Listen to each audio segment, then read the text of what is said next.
bit by bit. I'm Jess. I'm here with Janet. Hey.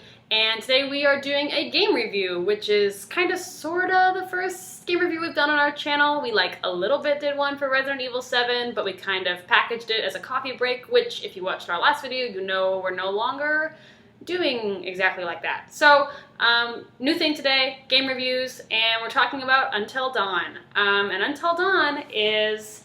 it's an interactive survival horror game that was developed by Supermassive Games and is a PS4 exclusive. It kind of follows 8 different people, and you can play as 8 different people, and your goal is to survive this weekend away gone wrong. Until dawn. Until dawn. Survive it until dawn. And surprisingly, we played it from nighttime until dawn. And I know that sounds like a positive review, but just watch the whole video, because it's not.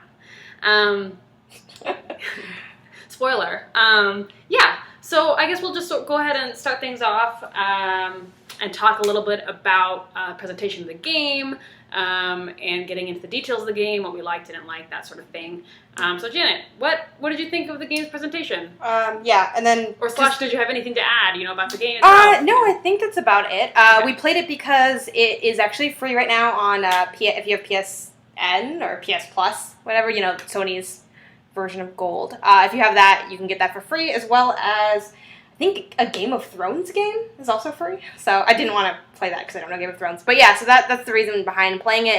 And me and Jess both heard that Until Dawn's pretty good, and I've heard some solid reviews that it's a decent experience. So I thought this could be something fun we do together, and it was not. So yeah, we're, like Jess said, we'll go from presentation, then we'll do narrative, gameplay, and then kind of our final thoughts on it. So as far as presentation, which when we talk about that, we mean the look of the game, the sound design, things like that. I thought that aspect was pretty good. The game looked really good visually. I feel like that's actually the case a lot with, maybe just modern games in general, but PS4 specifically, I feel like they have some good-looking games. True. I'm like, that looks really, really good. One thing they have in this game is they have that, kind of, something that's kind of becoming a little bit more common, that whole thing of real-life actors being in the game, which I think some people get really excited about. I find so disconcerting. So I have mixed feelings about it. So sometimes I'm kind of that's kind of cool, because a familiar face, but for me, I don't actually recognize faces that much, so it's just weird, and I feel like we spent a lot of the game being who's he from, and what is she in? And it felt distracting to me, so. Yeah, I mean, it's different than, seeing actors in different movies, because, in this, I'm controlling them, and to me that feels a little creepy, and also it's, not quite right, because they're, cartoonized a little bit. Yeah. So they look like an alien version of themselves. I'm playing an alien version of Ward from Agents of S.H.I.E.L.D. And I'm I can't deal with this. Feels a little freaky, yeah. Yeah, so that's a little weird. I mean, I guess you kind of get over it. And it's not a big deal, but it did look really beautiful, I thought. Mm-hmm. Just the graphics of it in general were pretty good. When we first turned on the game, I was like, all right, I was pumped. And the logo's so nice. Yeah. Until Dawn logo with the hourglass and the jaw, and yeah, it was nice. Yeah, so I mean, it was off to a good start. Presentation was pretty good, and the presentation was solid throughout. Although I would say on that point, I had a hard time with how graphic some of it was. Mm-hmm. Because it was wow, our visuals look so good. Let's just show you people dying horrifically over and over again. And that's one of the things they kind of do when you finish a chapter. They do a recap of last time on Until Dawn, which was weird, which we can get into later. That was weird, yeah. Yeah, it was really weird, right? I kept replaying this clip where these 2 girls fall off this cliff and get their bones broken horribly. And it's so graphic, and they just played it 80 million times through the course of the game. For me, that was rough. I'm not saying it's bad. I know some people like gore and graphic stuff, but for me, it's very, it makes me feel sick. So that was rough. On that note, too, it felt, and granted, just kind of a reminder, even though Jess mentioned at the beginning, we played this game marathon style, which, has its pros and cons, and, definitely did color our review in some ways, but especially playing it like that, or even if a lot of gamers play games for a couple hours. I know for me it just depends on the mood I'm in, but if you do that, you're probably going to play at least maybe 2 chapters at a time. Yeah. And it's weird to have finished a part of the game and then for it to be last time I never left the room, I'm still here. I feel like they should only do it if you're getting back on your console for the first time, or you're loading a game versus like you're just continuing to play. Exactly. We never got off. We never like turned off the console ever. Yeah, that would actually be kind of cool. Or if they give you the option, if they made it optional. Yeah. I think that'd be totally feasible.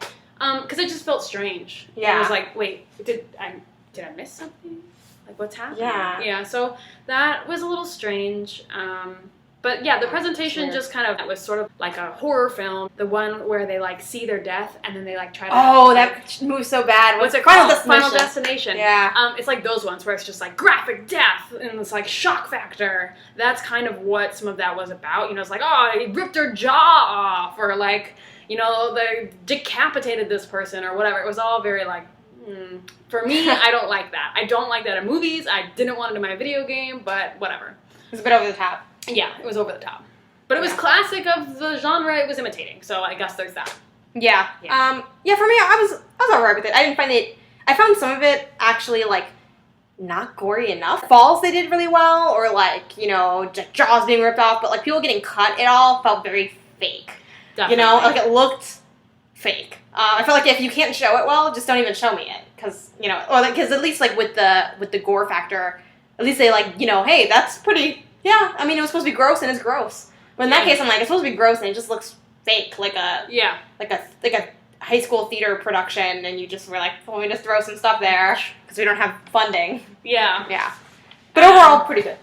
I don't know for you as far as like sound goes or like music goes. Like I don't remember that much about it, which means probably didn't leave a lot of impact. Yeah, it didn't leave a big impact. Minus the gross scenes where it was just like cracks and things breaking. Things are breaking. You can hear them breaking. Like other than that, they went very Mortal Kombat X with their sound design for the breaking bones. But other than that, I don't remember anything about the sound, which I think is probably bad. Because I probably should remember something. Stand out. I just can't really even remember. Like, if there was like a light music in the background. It didn't help create an ambiance. I don't think. Quiet most of the time, and then there was just a lot of screaming. So, but not a lot of not like in Resident Evil. Sometimes like at least the old ones where you're like doing something and it's like got this like kind of spooky undertone music that you don't notice, but like really enhances your anxiety. Or even just some creaks would have been good. Or even like a game like, which is not a horror game, but Gone Home. Yeah. The lightning that they have that just kind of randomly flat. Like, I mean, obviously lightning is very cliche for like scary, but I mean, just it does the trick. It was like there's a big snowstorm outside. Why didn't I ever hear this? I feel like I didn't really hear the snow a whole lot. Like you hear it in the scenes. Yeah. Not as much like in the actual gameplay. Yeah. So I mean, that would have been nice. I don't think, as far as like sound goes, it's like pretty low on my game priority list. But me too. It's still nice to have like an interesting. Yeah, and I think in a game like this, you do want some good. Like I'm playing Little Nightmares, and one thing it gets really well is the sound, and it really does add to like the intensity of it.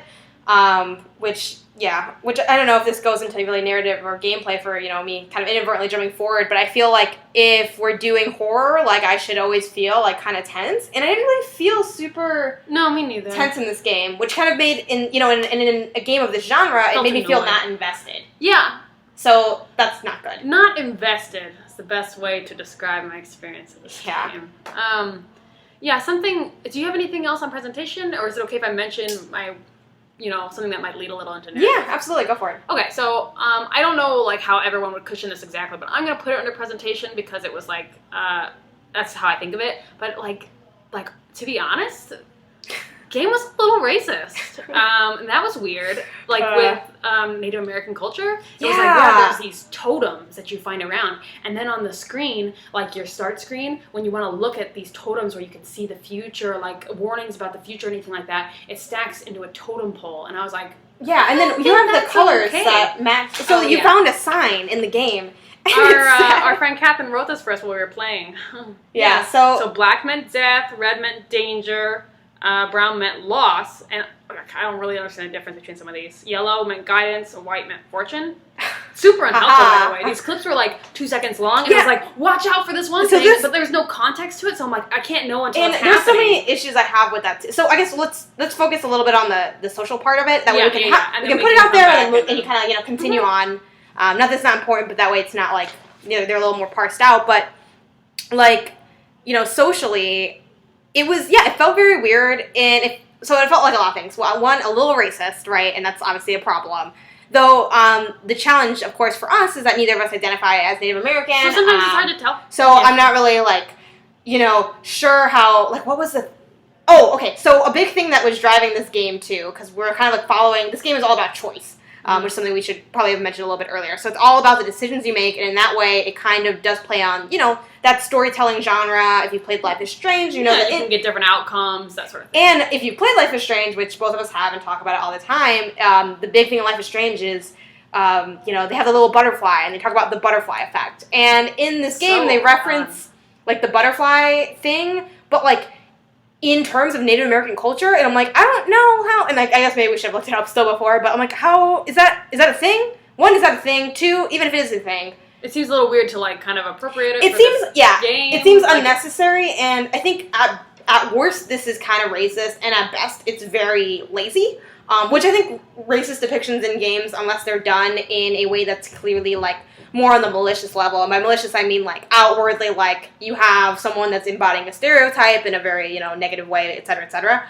But with something like this, where it's, like more low-key. Racist. Yeah, with that casual racism, it always feels, like, lazy. Like, you didn't feel like instead of just coming up with something innovative or interesting, you're like, I'm just going to play on the fact that Native American culture is spooky and weird and foreign. Yeah. And, like ancient burial grounds and stuff that was playing in this game like this. And it was like, exactly. Okay. It feels very like weird.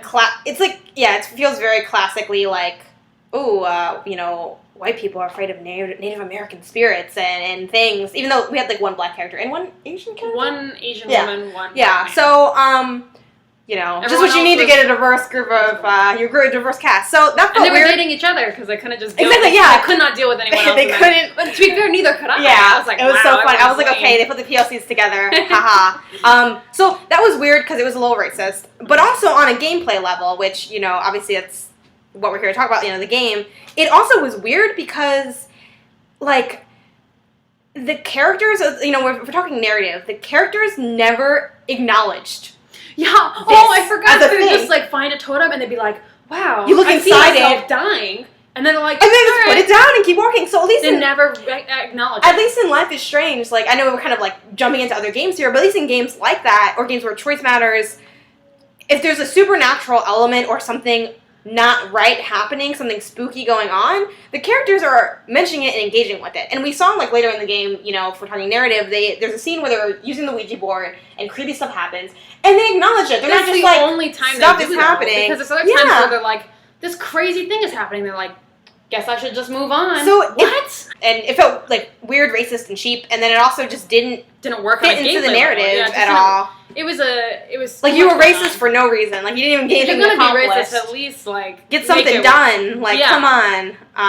So and I was interested in the mechanic of it. Mm-hmm. I just don't think it really added much to the game. I felt like they were never really around, and that when I did find them, they were ultimately unuseful. It also felt very, and obviously it is kind of trying to do this, but like going back to Final Destination, it was like, oh, so you can see the future, So that was weird. And then about like it not being helpful, like I totally agree. Like I think it was, although I still have beef with them using like this whole like Native American thing in general, like putting that beef aside, I feel like it was like a missed opportunity for creating something more dynamic in how it impacted how we made our choices. Because the way the game, and this kind of actually dipping into gameplay, but with the choices you made, oftentimes they were timed and you had to move the joystick over. And not only did you have to move the joystick, but it had to kind of load the choice. Right, so, like you had to look one way for one choice, look another way to pick another choice, and you used the joystick to make that decision. And my kind of, question I would love to ask, like, the development team is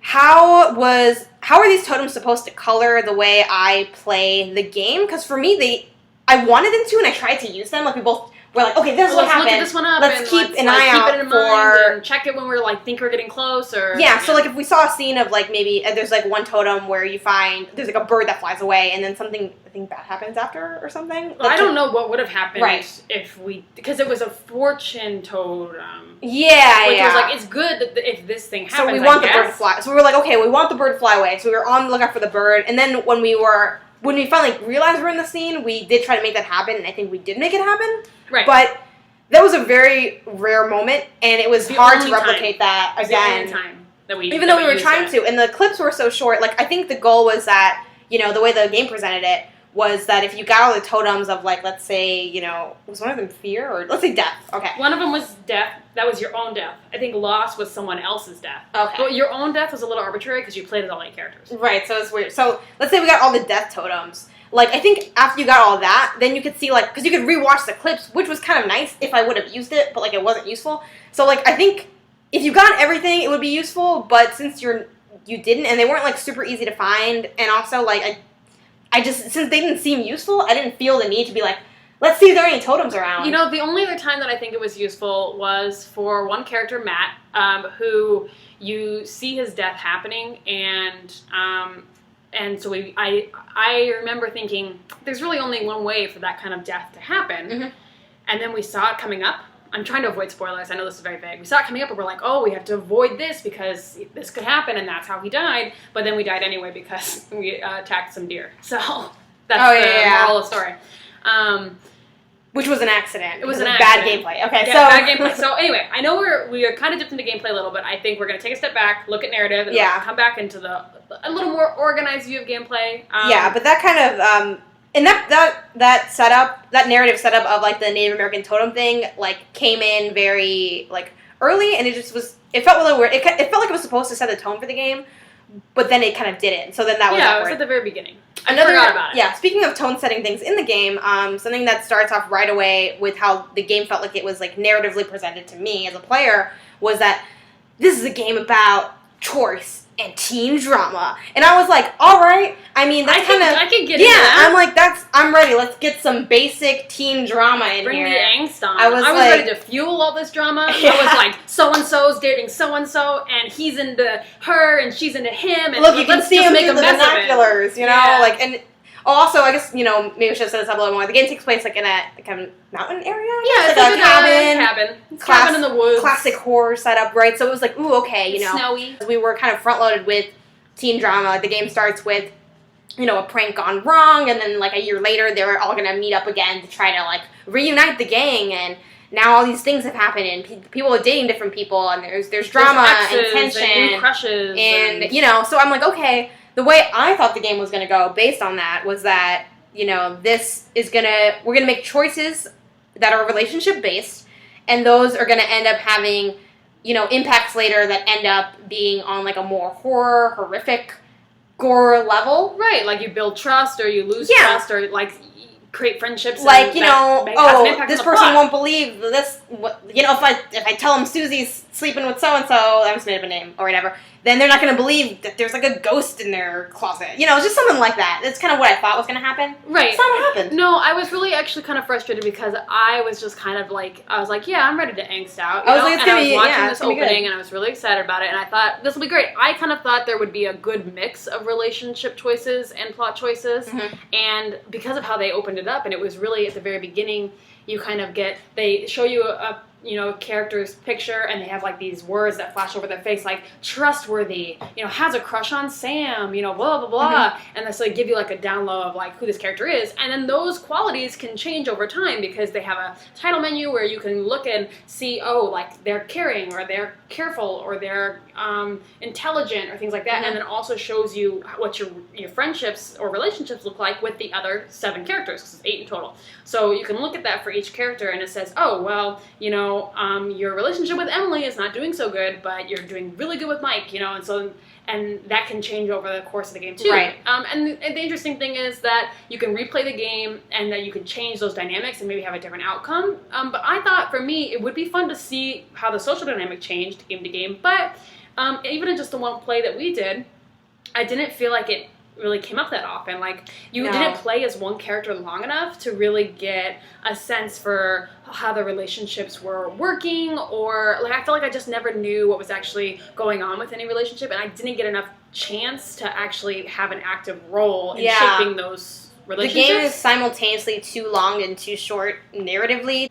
It just needed to be more clean cut. Yeah, it's just, like, all paced weirdly. Like, the plot of the game itself, like, what is happening, you know, if you ask me what happens in the game, and I tell you, like, A, B, C, D, that felt, like, weird and, like, kind of too long, mainly because the game wasn't good, and that's why the game felt long. But then also, like, the social aspect felt way too underplayed. Yeah. Like, and, you know, maybe that's not what they were going for, but when you start the game with that, when you start it with teen drama in, like, Native American Totem Collection, I'm like, this is going to be a basic teen drama thing. You're and creating a little narrative racist. contrast. That's what I was expecting. That's what I expected from the game, and that's not what I got. You feel a little cheated by the end of it because you had, like, a certain presentation given to you at the beginning. And Exactly. didn't On that note, I felt like, you know, then what was even the point of these relationship dynamics? To me, it felt like really underutilized and not really that impactful. Like, I wasn't making moves based on, like, how I wanted things to play out, which I think when you're making a game like this, an interesting driving force. You need to have, like, a driving force, and things need to make sense. And in this game, I felt like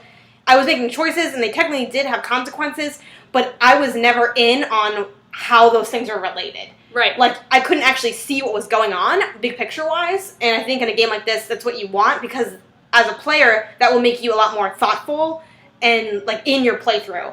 And invested in it. Like, oh, well, I don't know if I want to be this, like, you know, and that's, you know, once again, going back to Life is Strange, like, that game does that so well. You know, there are flaws in that game as well, but, like, you know, I knew that if I was a jerk to someone who was a jerk to me, yeah, I'd feel good, and maybe they wouldn't push me around as much, but I also know that maybe... Could have consequences. Yeah, you need that to be clear-cut.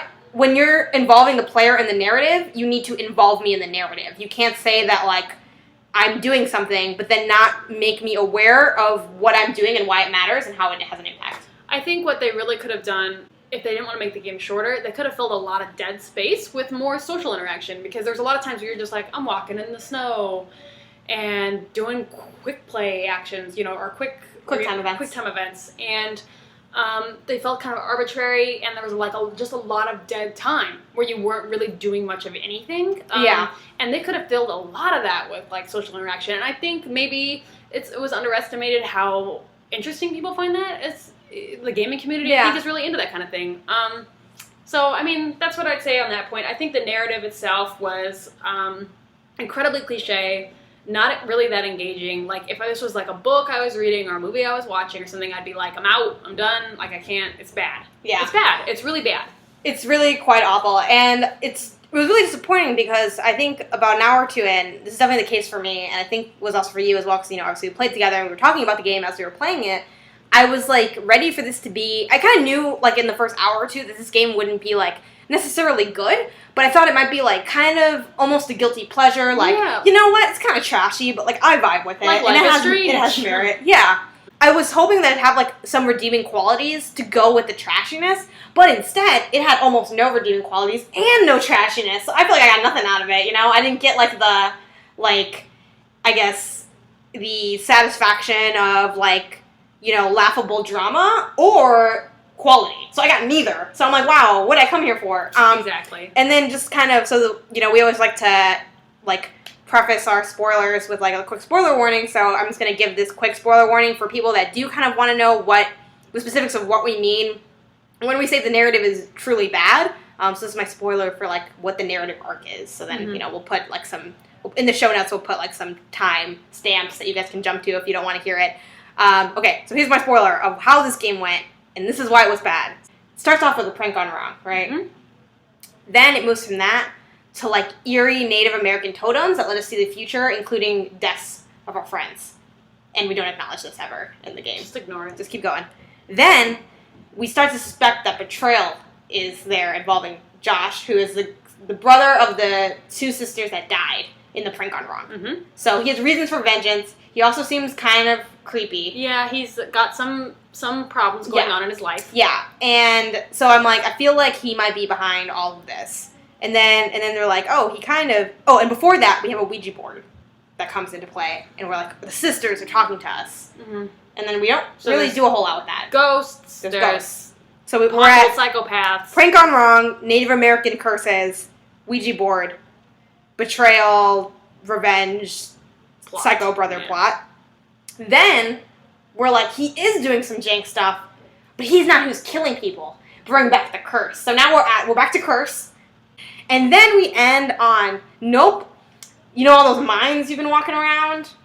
Back in the day, these miners succumbed to cannibalism, and that's what creates the curse. So now they go and bite people? They eat people. They eat people. The only way to is they're called Wendigos, I think. Yeah. And the only way to become a Wendigo is to eat another person, eat another human being. Yes. So then, and now they go and eat people, and then once they bite, no, they just kill you, right? Why are they doing this? Because they're possessed? They're not possessed. They're not human anymore. Now they're animals. Animals eat people. Like they're like driven by like a predatory like instinct. All of this runs adjacent to another plot line that has to do with Freudian psychology involving. I forgot about that guy.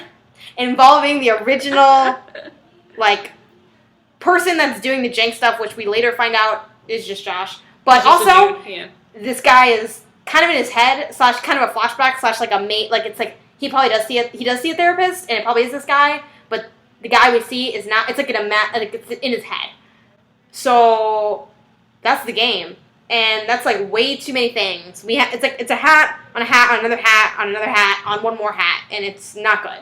To be honest, I would have been perfectly happy if the whole game was just about Josh being a psychopath. Yeah. And then these flashbacks to him being with his therapist and that sort of unraveling, and it's like not clear if his therapist is like all these talks are in his head or if they're like flashbacks or if whatever's happening, and we're sort of getting that, but you don't know you're Josh when you're participating in these things, and so like I was kind of invested in that weird like relationship. I could vibe with that, and I like the choices you got to make like, when you're in the therapist's office. It's monsters. Yes. And I was like, why?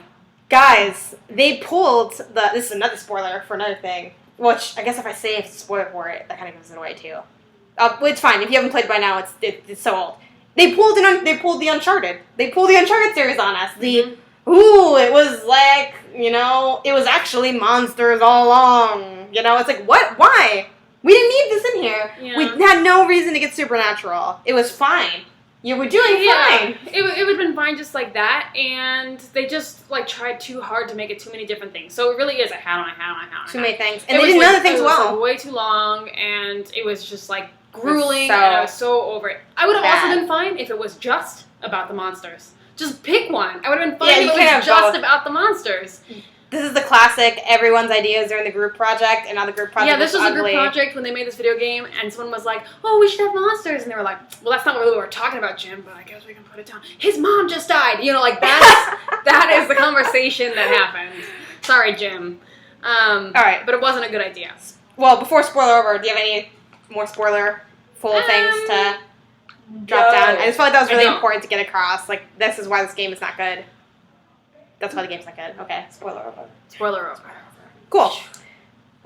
So, gameplay then. Alright, so let's get into gameplay. Because if the narrative was bad and the presentation was, like, weird, like, that's okay because that's what we live with as gamers. Yeah. We've all been there. Do I want it to be better in those categories? Yes. But the gameplay can renew, or, the quality of the game. It can make it worthwhile. And in this case, it did not at all. The gameplay was the worst part of the game. It was the worst part. Because the gameplay is all, like, oh, you're running. Better push triangle. It's like, what? I hate quick play buttons. QuickTime events. QuickTime buttons. Do you understand now how... So this is my pain of also...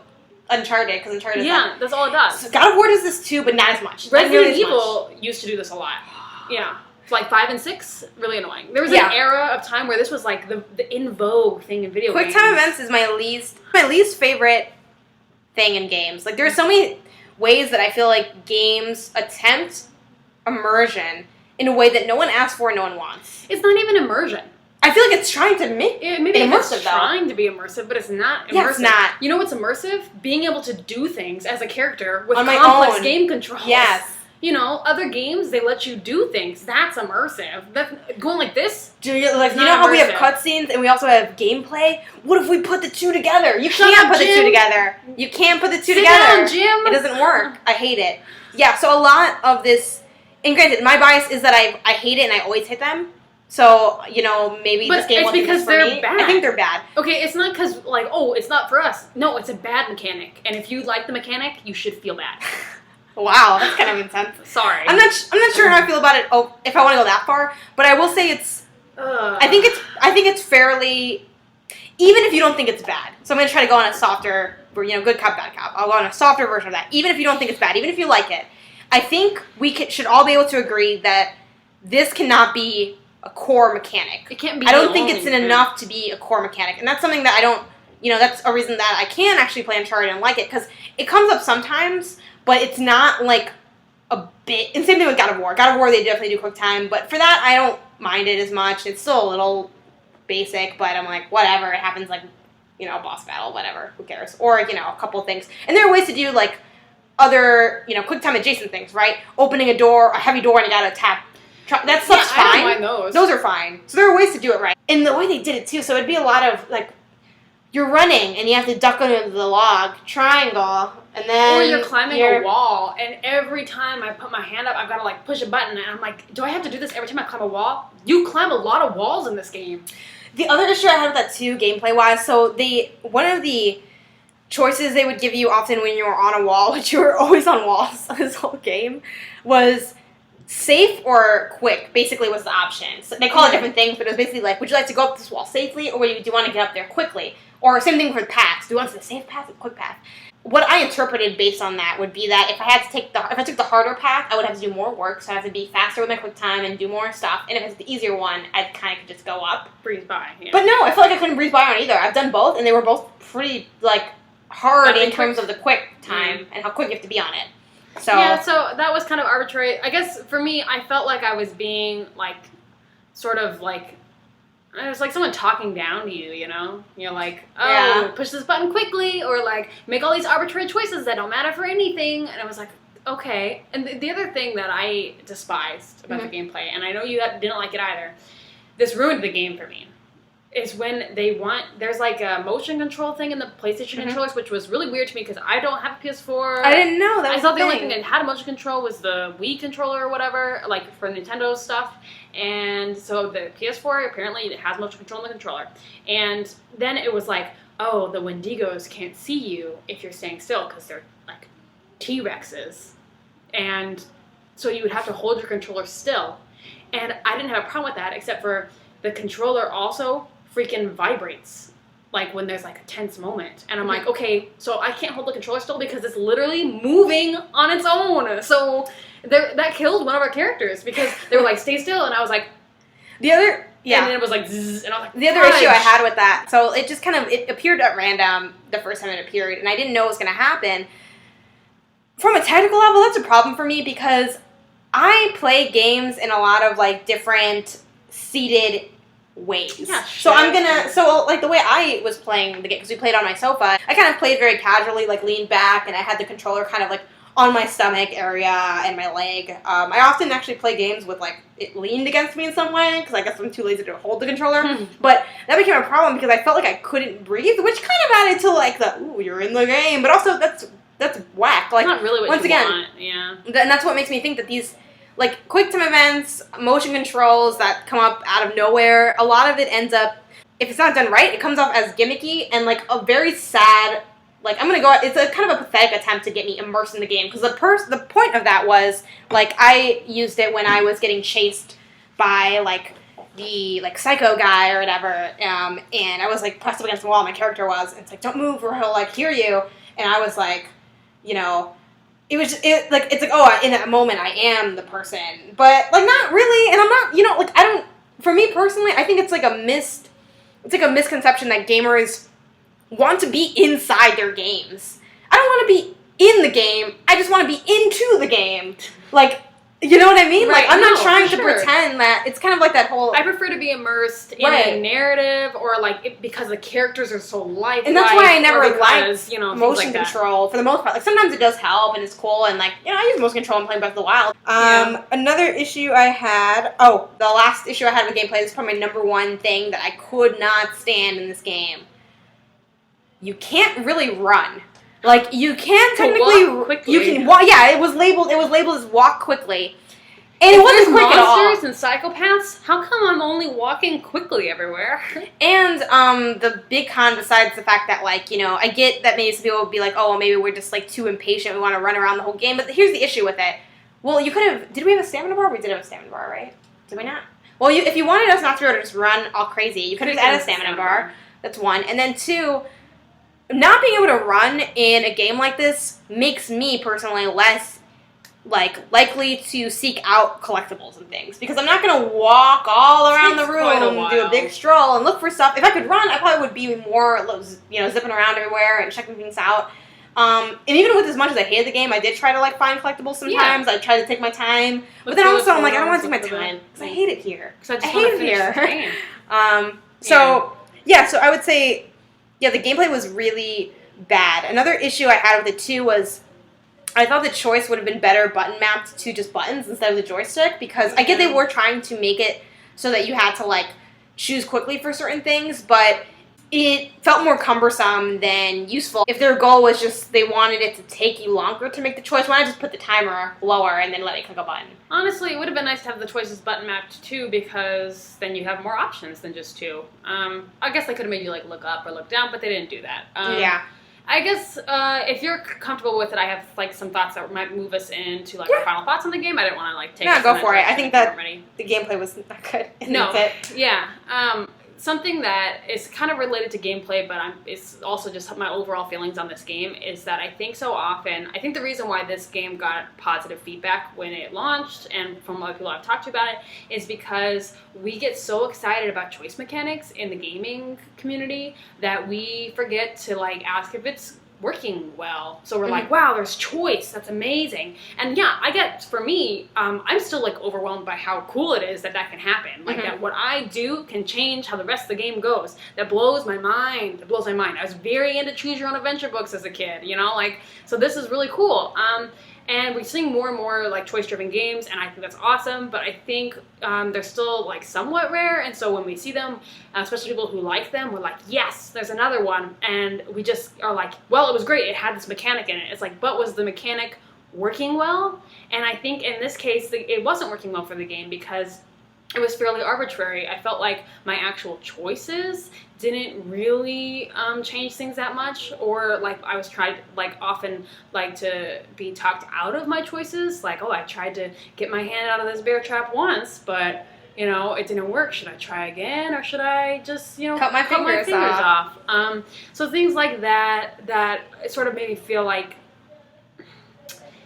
my choices didn't really matter, and what was going to happen was going to happen. And I know that's not technically true, because I know there's ways for your all 8 people to survive. We only had 2 people survive. But at the same time, a lot of the ways people die weren't always choice related. There's a couple that I can think of as being choice related, but a couple happened because of poor mechanics, or because of, all poor mechanics.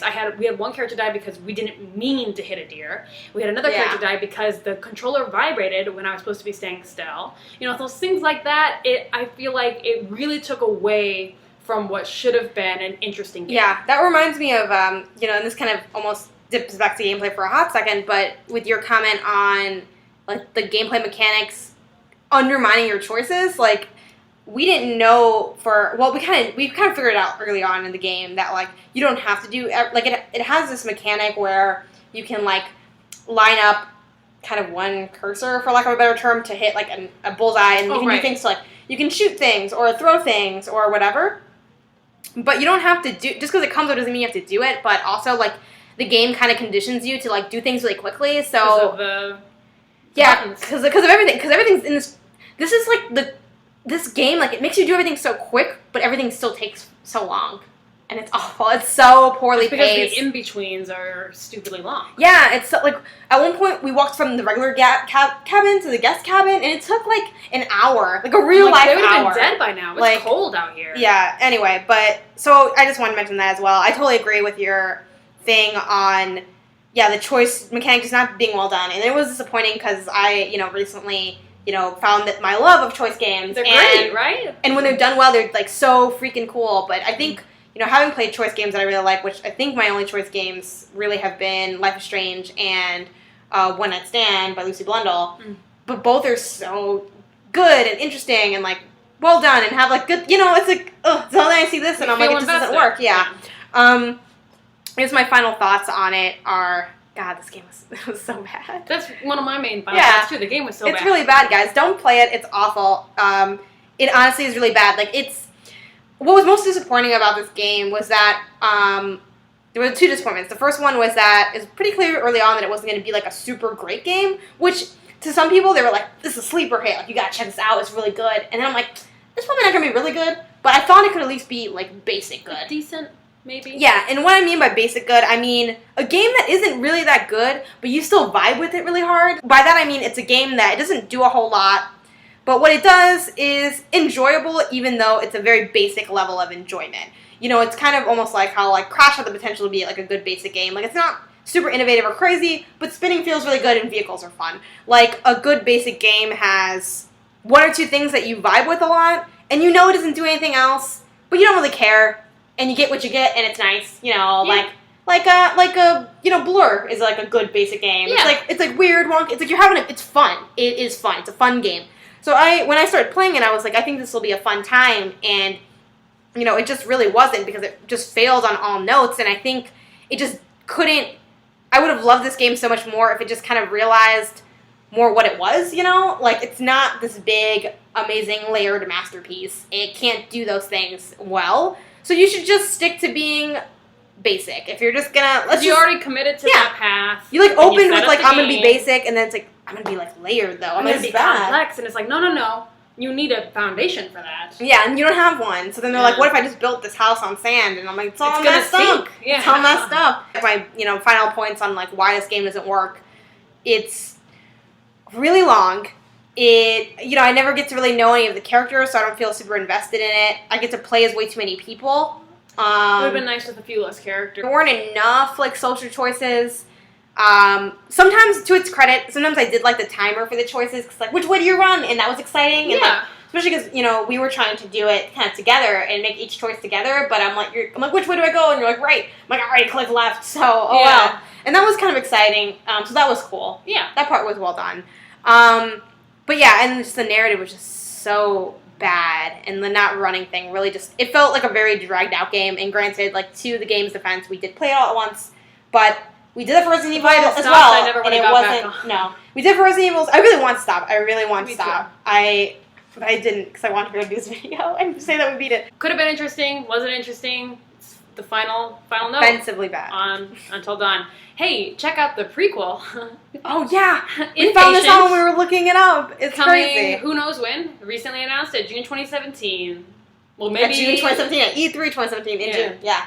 So that VR game that we said looked kind of cool, The Inpatient, is actually the prequel to Until Dawn, which is also funny because I was like, isn't it kind of problematic to have this whole, like, ooh, the hospital where people were, like, had psychiatric disorders, ooh. But they're all sorts of problematic already, so mental obviously they don't illness. care, Yeah, they were just like, which they kind of are. We didn't even talk about that element of it. Josh is like, oh, he's crazy. I'm like, why? Because he's a therapist? It's, you know. Yeah, anyway. that was like, there was a lot of problems. Anyway, maybe we'll review that one. Probably not. No, because it's in VR. We can't. Oh, that's true. It's VR only. But, guys. So either way, we probably wouldn't have. If you have PlayStation Plus, I believe is the service, you can download this game for free. Don't. It's not worth the space on your drive or worth the 10 hours. It's not worth being free even. No. You would have to, if it wasn't for this video, you would have had to pay me to finish that game. That's how bad it was. Though, to its credit, I was interested in seeing how it would play out. I would have finished it because I want to know what happened. They had gone in so many directions. I'm like, what is this game going to end up being? And honestly, at the end, pretty disappointing. I was like, really? This is where we're ending? Yeah, it was really disappointing.